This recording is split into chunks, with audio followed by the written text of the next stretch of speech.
All right, welcome back. We have created all of our parts for our puzzle cube, and now we need to assemble them. So I'm going to go through the steps to create an assembly today. So to make an assembly, you can click from right here, or again, I think it's good to get in the habit of starting up from new. So we'll click new and go down, and we always choose standard. So we'll choose the standard assembly, which has the prefix, or suffix, I guess, not prefix, suffix, .iam. That stands for Inventor Assembly. And we'll click Create. Now, when you're creating an assembly, always choose the base part, so the part that you would choose to build your puzzle cube around for your first part that you want to create. So if I look at my solution back here, my part that I'm going to base everything around is going to be my, if I can get this to not, there we go, it's going to be my blue part. That's what I like to base my entire cube around. So here's my blue part. I'm going to place that in first. Now if you've updated your settings, how you should have, when you place your part, it should automatically be grounded at the origin, and I'll show you what I mean here. So I go to up here, and I want to make sure my drop down is set to place.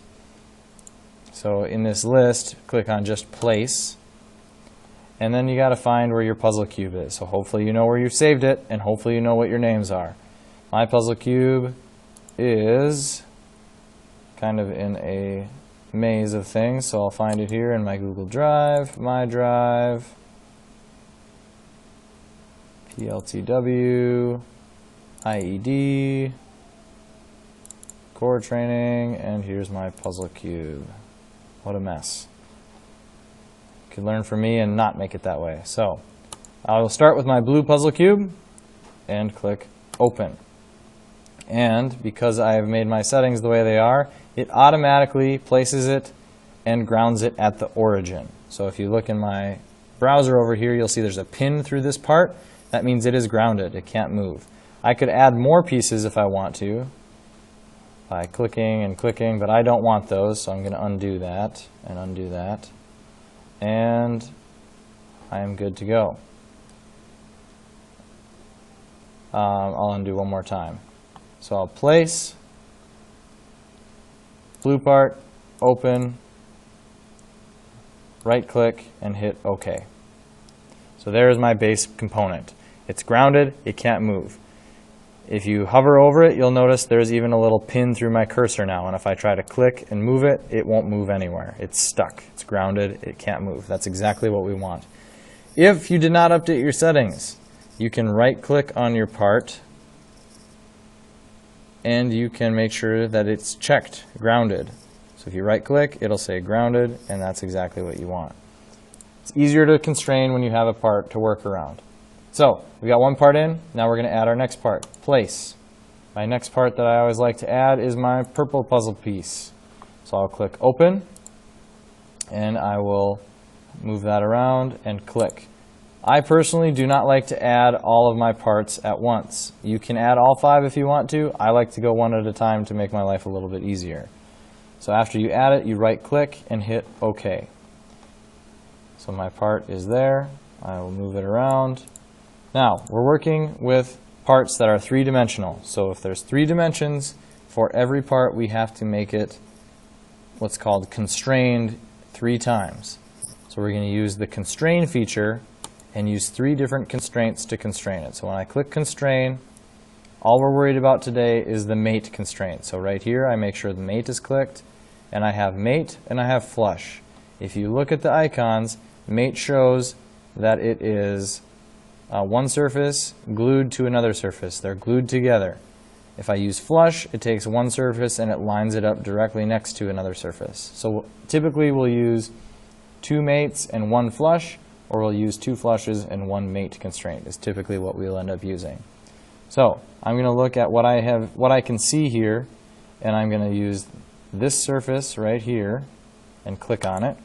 And that surface, if it were connected to my blue piece, if I use my solution here, that surface would be connected underneath my piece here. So I can click on this surface, and you'll notice that the 1 gets highlighted, so now I'm picking on number 2. And you can either use the orbit tool over here, or if you hold down F4, it pops up and you can rotate, click and rotate. And I want that surface to be connected to this surface. It'll pop into place, and I'll hit apply. Now I'm going to use the free rotate again, hold down F4 and rotate. It's not exactly where I want it to be. That's okay. We have to add more constraints to get it all to line up. So I've connected the top of this with the underside of this arm right here.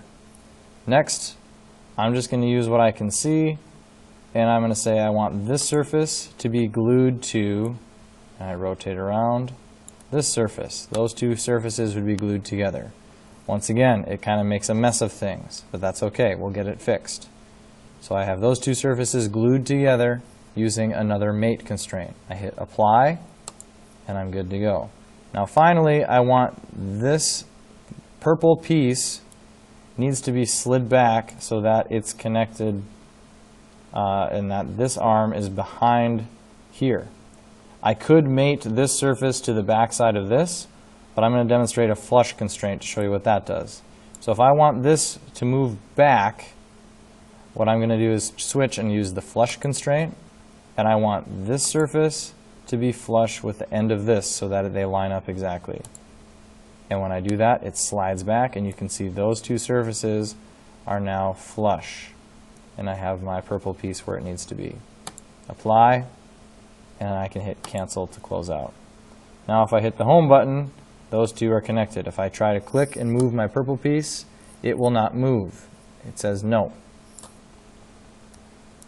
So there are two pieces that are connected together. Time to finish it up and connect the next three. So I'll once again go back up to place, and I will choose how about my green one next? Green works. And hit open. So the green one needs to be rotated. If you look at my solution, the green one actually should be rotated so it's up like this, up and down. It inserts this way. That's not super useful. And to make life easier on myself, what I'm going to do is before I click it into place, I'm going to right click and I'm going to rotate it. So if you notice, I have the Y, the Z, and the X axes here.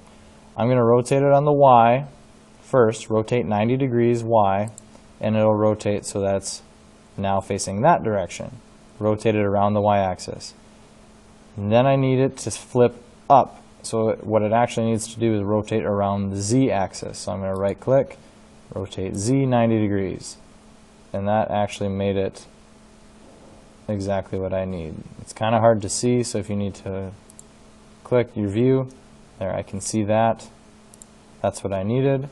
So now I can click and place that, and then I can right click and hit OK. So now that is connected how I need. So I'm going to constrain again. I'm going to constrain it so that this surface connects to this surface. My best advice is just to think about if I were actually putting this together, what surfaces would be touching. So those two surfaces touch and apply. That kind of made a mess. So I want this green surface to slide out so that it's flush with the outside here. So I'm going to switch and use a flush constraint and say this surface should be flush with this surface and apply. Okay, so we'll take a look and see what that looks like. That looks pretty good, doesn't it? But if I look carefully, it's not exactly perfect. So one thing you can say is, even if it looks good, have I used 3 constraints? In this case, I have not used 3 constraints, so I know it's not fully constrained. And if I zoom in, you can see it actually overlaps right here a little bit. So I'm probably going to have to hit cancel and grab this and slide it down. Now you can see that those edges are flush, but I need this surface to touch this surface. So I'm going to go back to constrain and choose my underside of the blue piece and the top of my yellow piece, or excuse me, top of my green piece, and hit OK. Now my green piece is fully constrained. It can't move. I've got 3 of 5 done. If I click these, here's a use of the view cube. If you have not figured it out, you can click these corners and it'll rotate to see isometric corners of all of your parts. You can also click on the front, rotate it, rotate it any which way, and if at any point you want it to go back, you click the home button. All right, let's finish this up. Place. I want to next put in my red piece, and I will hit the red one, open. Again, it's not exactly how I need it, so I'm going to go back and look. I need it to be facing like this with the arm hanging down. So if I look at my red piece, I need it to rotate around the y-axis. So I'm going to do this. Now it's how I need, so I can click it into place and click OK.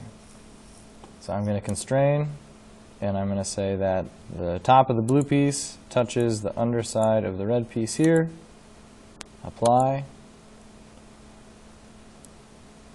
The side of this touches the side of this, apply, and then the back here and the back here are flush, and OK. There's my green piece, and finally I will put in my yellow piece. Double check. Red piece doesn't move. Place, yellow, open, click, right click, OK. So this time I didn't rotate it around. I'll show you how we can just make it work for us.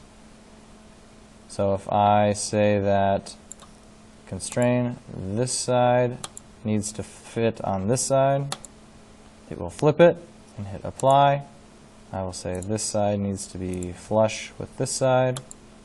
It moves over, apply, and I say that, which way is it not constrained? If you're not sure where it's going to move, you can hit cancel and just click on it and move it. Okay, it moves up and down, so I need to constrain it that way.